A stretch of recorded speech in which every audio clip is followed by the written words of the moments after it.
तेजस्वी यादव कहते हैं कि पहले तो नीतीश कुमार कहते थे कि बिजली फ्री नहीं देना चाहिए, जब हम 200 यूनिट का घोषणा किए तो 125 यूनिट फ्री कर दिए। 2005 से शिक्षा मित्र की बहाली कौन किया, आंगनबाड़ी सेविका की बहाली कौन किया, सहायिका की बहाली कौन किया, न्याय मित्र की बहाली कौन किया, आपको ग्राम कचहरी सचिव की बहाली कौन किया है। जो एमआईएम की भूमिका को किस तरह से आप देखते हैं बिहार में? आप ज़मीनी स्तर से दोनों बीजेपी और जदयू के तालमेल को किस तरह से देखते हैं आप? उन्होंने मुसलमान के लिए जितना काम आज कर दिए हैं, आज तक इस भारत में, इस बिहार में आज तक कोई नेता नहीं किया। आप एनडीए में रहते हुए मुसलमानों की भूमिका को किस तरह से देखते हैं एनडीए सरकार में? अगर जनता हमको मौका देती है, पार्टी अगर मौका देती है, तो निश्चित तौर से हम चाहेंगे कि पारू का हम सेवा करें। वक्फ बोर्ड के लेकर के सारा मुस्लिम कौम इनके खिलाफ खड़ा है कि वक्फ बोर्ड का इतना महत्वपूर्ण मुद्दे पर सरकार एनडीए के साथ में क्यों है, इस पर मुखालिफत क्यों नहीं कर रहे हैं। तो हेलो दोस्तों, आप देखना शुरू कर चुके हैं फास्ट न्यूज़ 24 और आज हम शुरू कर रहे हैं पहला प्रोग्राम गाँव बोलेगा सत्ता बोलेगी। और आज हम आए हैं बहुत ही मशहूर और जाने माने जदयू के वरिष्ठ नेता के पास में, और आज हम उनसे बहुत कड़वे सवाल पूछने वाले हैं और जनता से जुड़ी हुई समस्याओं से जुड़ी हुई सवालात उनसे पूछेंगे और आपकी बात उनके सामने में रखने की कोशिश करेंगे। तो हमारे सामने में वरिष्ठ जदयू के नेता अबरार आलम जी मौजूद है। तो स्वागत है आपका हमारे बहुत बहुत शुक्रिया आपका, आपके चैनल का भी बहुत बहुत स्वागत है और हमारे जो दर्शक देख रहे हैं उनका भी बहुत बहुत स्वागत है। आज से हम एक नया एपिसोड अपने चैनल पे लेके आ रहे हैं, गांव बोलेगा सत्ता बोलेगी। तो कैसा लग रहा है आपको, पहली बार आप मेरे चैनल पे आए हैं? बहुत अच्छा लग रहा है। मैं ईश्वर से कामना करता हूं कि आपका चैनल बहुत अच्छे आगे जाए, बिहार में बहुत नाम कमाए। मेरा शुभकामनाएं आपके साथ है। सबसे पहले सवाल मेरा होगा, जनता के सवाल है, मेरा क्या होगा, जनता के सवाल है कि 20 सालों से सत्ता बीजेपी के हाथों में है। क्या कुछ कहना चाहिए कि आने वाले समय में कभी जदयू का भी विधायक देखने को मिलेगा हमारे क्षेत्र से?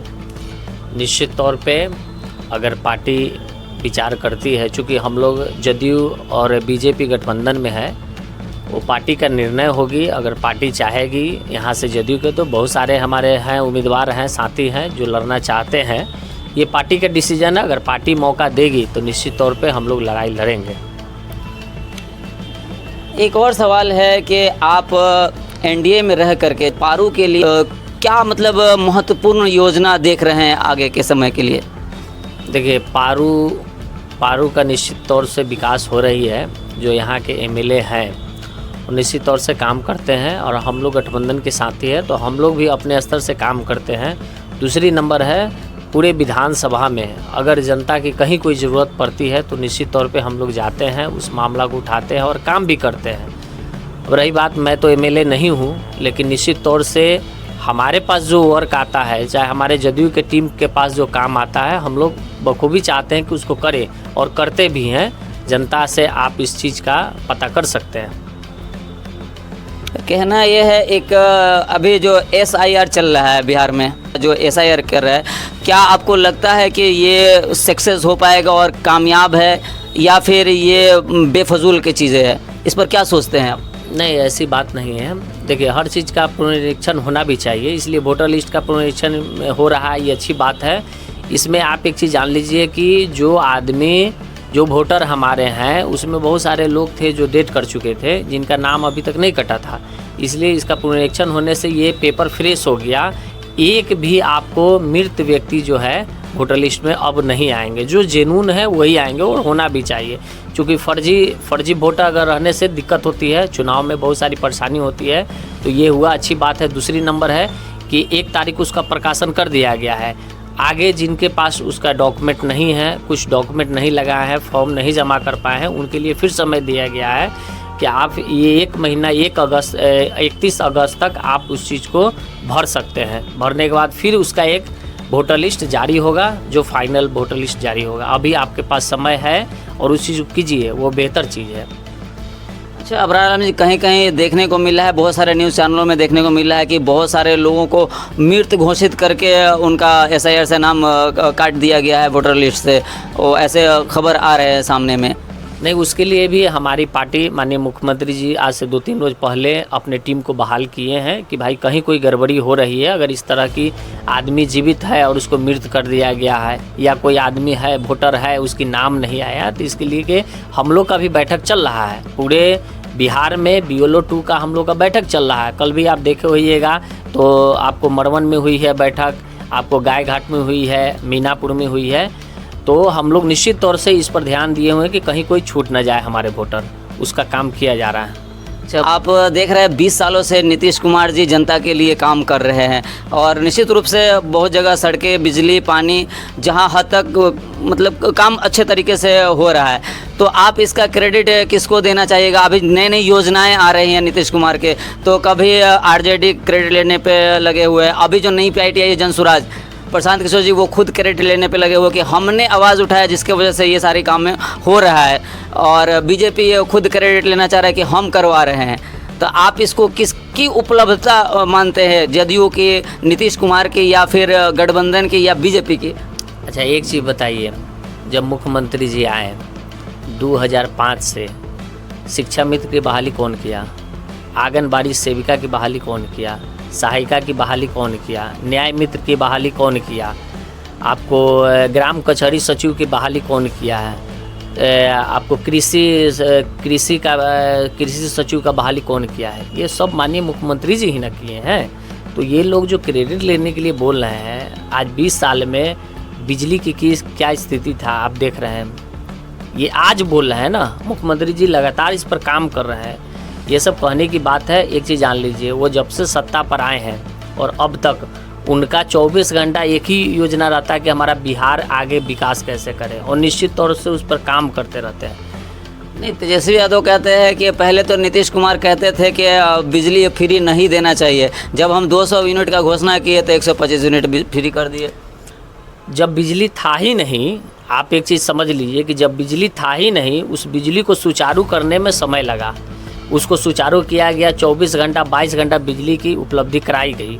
उसके बाद फिर अब देखा गया कि नहीं, अब बिजली का मेरा सारा सिस्टम ठीक ठाक हो गया है, तो हम लोग फ्री कर दिए। मुख्यमंत्री जी का हुआ कि नहीं, बिहार की जनता को देना चाहिए, उनको लगा कि अब समय आ गया है तो दिए हैं, ये कहने की बात नहीं है। अच्छा, आप मुस्लिम कौम से आते हैं और अभी एक पार्टी अगली बार भी चुनाव लड़ी है, MIM नाम से जो पार्टी है, असदुद्दीन ओवैसी पार्टी है, जो 5 सीटें भी जीती हुई थी, जिसमें 4 विधायक RJD में चले गए। आप उनकी भूमिका को बिहार में किस तरह से देखते हैं? अभी जैसे कि तेजस्वी यादव उनको लेने के लिए तैयार नहीं, गठबंधन के लिए प्रस्तावना दिए थे कि हमको गठबंधन में रखिए, तो आप इसको किस तरह से देखते हैं? मुस्लिम छवि को कमज़ोर किया जा रहा है, या फिर उनकी भूमिका को, जो MIM की भूमिका को किस तरह से आप देखते हैं बिहार में? नहीं, देखिए, RJD का तो हमेशा यही काम रहा है, मुस्लिम से आप वोट लीजिएगा लेकिन मुस्लिम का उम्मीदवार नहीं बनाइएगा। MIM का 4 जो विधायक उन्होंने तोड़ लिया, वो तो MIM को वोट किया था और उनका विधायक बना था, ये ठीक बात नहीं है। दूसरी नंबर है, अगर उनकी प्रस्ताव गया, अगर उनको लगता था कि न मुस्लिम वोटर मेरा ही है, अगर इस तरह की उनकी भावना था, लगता था, तो उनको निश्चित तौर पे लेना चाहिए, इससे फ़ायदा उन्हीं का होता। हम लोग की तरफ तो कोई ऐसा ऑफर आया नहीं। फिर भी B टीम का टैग लगाते हैं उस पे। नहीं, ऐसा बात नहीं है, वो स्वतंत्र है, अपना चुनाव लड़ रहे हैं, सब लोग को चुनाव लड़ने का अधिकार है। इस देश में यही तो है कि सब लोग जिस तरह चाहे अपना चुनाव लड़ सकते हैं, अपनी अपनी बात को रख सकते हैं। आप किस तरह से देखते हैं MIM को?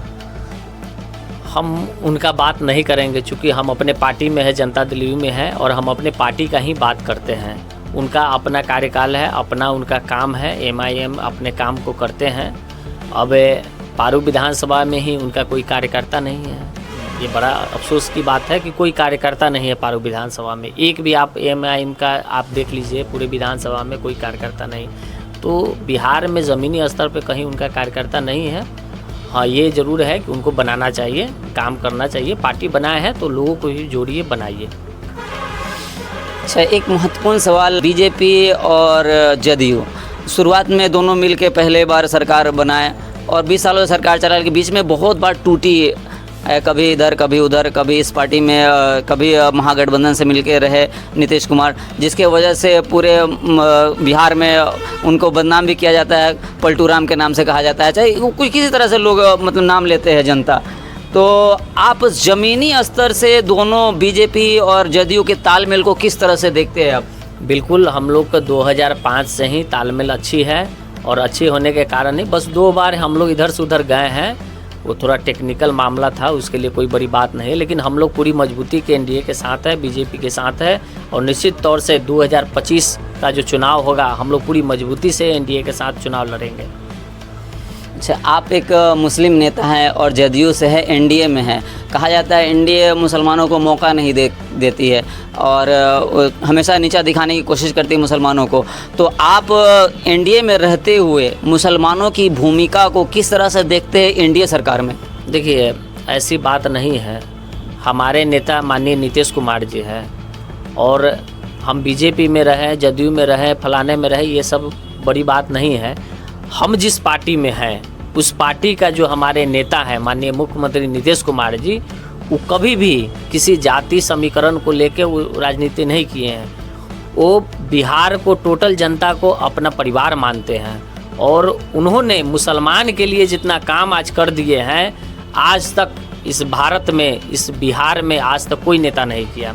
जब से वो सत्ता पर, हमारा, आप अगर मुस्लिम की बात कर रहे हैं तो आपको हम बता देना चाहते हैं आपके चैनल के माध्यम से कि नीतीश कुमार जी 2005 में जब वो कुर्सी पर आए, वो भागलपुर दंगा हुआ था जिसका फाइल बंद कर दिया गया था, वही मुख्यमंत्री जी हैं जो आने के बाद उस फाइल को खुलवाए और उसमें जो भी लोग दोषी था उसको सज़ा भी दिलवाए हैं। न जाने हज़ारों कब्रिस्तान की घेराबंदी करवाए हैं। जो 2000, 5000, 10,000 पर जो मौलवी लोग जो नौकरी करते थे, आज उनको 35,000, 40,000 सैलरी है। अल्पसंख्यक के लिए अल्पसंख्यक कल्याण विभाग बनाया गया, उसकी सुचारू रूप से कैसे चले उसके लिए अल्पसंख्यक कल्याण विभाग में हज़ारों हजार करोड़ रुपया दिया गया है। हम खुद मुजफ्फरपुर ज़िला में 200 से 300 आदमी को रोजगार के लिए कल्याण विभाग से हम लोन दिवाए हैं। आज आप जाके देख लीजिए, मुजफ्फरपुर ज़िला में अल्पसंख्यक कल्याण आपको हॉस्टल भी बना है अल्पसंख्यक बच्चों और बच्चियों के लिए, बहुत बड़ा सिकंदरपुर में बना हुआ है। जो बच्चा वहाँ जाके पढ़ना चाहते हैं वो निश्चित तौर पर पूरी फैसिलिटी है। जैसे आपको आवासीय विद्यालय बना था, वैसे ही अल्पसंख्यक विद्यालय बना हुआ है। ये कौन किया है? ये माननीय मुख्यमंत्री जी किए हैं। 2 समुदाय के बीच कभी विवाद नहीं हो उसके लिए कब्रिस्तान की घेराबंदी किए हैं, ये माननीय मुख्यमंत्री जी किए हैं। कहीं वो पक्षपात नहीं किए, हर जगह अल्पसंख्यक को आगे बढ़ाने का उन्होंने काम किया। लेकिन अभी फ़िलहाल जो मौजूदा स्थिति है वक्फ बोर्ड के लेकर के, सारा मुस्लिम कौम इनके खिलाफ खड़ा है कि वक्फ बोर्ड का इतना महत्वपूर्ण मुद्दे पर सरकार एनडीए के साथ में क्यों है, इस पर मुखालिफत क्यों नहीं कर रही है? ऐसी बात नहीं है।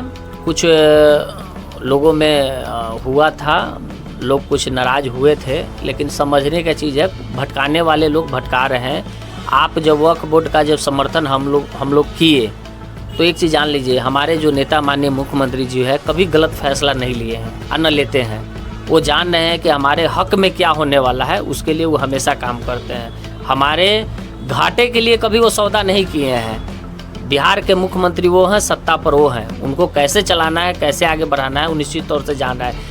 पूरे बिहार में आप कहते हैं कि मुसलमान उनसे नाराज़ है, ऐसी कोई बात नहीं है। कई गो मुसलमान नाराज़ है और कई गो जदयू से इस्तीफा दिया, 2 से 4 गो आपको पूरे बिहार में। ये मायने नहीं, बड़े बड़े नेता और भी पार्टी में है, जब कोई बात आती है उनको टिकट नहीं मिलता तो पार्टी छोड़ देते हैं। लोग हल्ला बना दिया कि जदयू से लोग नाराज़ होगा, ऐसी कोई बात नहीं है।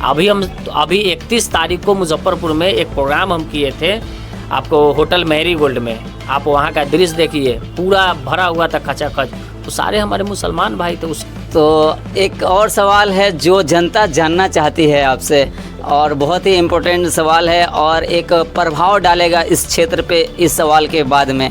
तो लोग जानना चाहते हैं, अगर आपको मौका दिया जाए, अगर भविष्य में आपको मौका देता है जदयू, क्योंकि 20 सालों से बीजेपी का विधायक है इस क्षेत्र में, आपको अगर मौका देता है तो क्या मतलब आगे आपकी प्लानिंग रहेगी महत्वपूर्ण? निश्चित तौर से आप एक चीज़ पता कर लीजिएगा कि आज हम 17-18 सालों से पॉलिटिक्स में हैं और जनता दल यू में हम पार्टी का सदस्य हैं। और जिला अध्यक्ष भी कई बार रहे हैं, प्रदेश में भी पदाधिकारी रहे हैं। हमारा दिन रात 24 घंटा यही काम होता है कि भाई जनता की क्या काम है, वो किसी भी पार्टी का हो, किसी भी दल का हो, किसी भी समाज का हो, हमको उससे कोई लेना देना नहीं है। हमारा बस एक ही, आप मेरे अकाउंट पे कभी देखिएगा तो मानव सेवा ही धर्म है। मेरे व्हाट्सएप में आप खोलिएगा, मेरा जो लगा हुआ है लोगो, वो मानव सेवा ही धर्म है। तो हमेशा हम मानव को सेवा करने के लिए, अगर पार्टी हमको कभी टिकट देती है तो निश्चित तौर से जनता की हम सेवा, क्योंकि आप बहुत वरिष्ठ हैं, जी जान से आप जदयू के लिए काम कर रहे हैं और जनता के बीच में हैं। जनता चाहती है कि आपको एक बार मौका दिया जाए और क्षेत्र में आप भी एक मुस्लिम चेहरा के नाम से इस क्षेत्र से आए। देखिए हमसे भी बहुत सारे वरिष्ठ हैं, इसमें अति नहीं, हम तो भी बहुत छोटा है, बहुत 10-15 सालों से अपनी राजनीति में भाग आजमा रहे हैं। लेकिन ऐसी कोई सम्मान हमको पार्टी में बहुत मिला है, पार्टी में सम्मान के लिए कमी नहीं है। अगर जनता हमको मौका देती है, पार्टी अगर मौका देती है तो निश्चित तौर से हम चाहेंगे कि पारू का हम सेवा करें, क्योंकि पारू का बेटा है, पारू का हम चाहते हैं कि सेवा करें। ये हमारे पार्टी पर निर्भर करती है, आने वाले समय पर निर्भर करती है।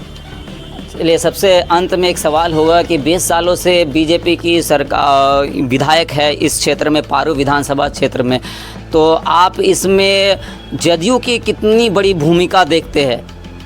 चूँकि हम लोग का गठबंधन है, ऊपर में गठबंधन है, तो यहाँ पे ऑलरेडी कोई भी हमारे गठबंधन से उम्मीदवार आते हैं तो मेरा फ़र्ज़ बनता है कि उनके लिए हम काम करें, उनको हम जिताने का काम करते हैं और निश्चित तौर से उनके लिए हमेशा हम काम किए हैं। कोई भी आवे पार्टी का, गठबंधन का, हम लोग उनके लिए काम करेंगे।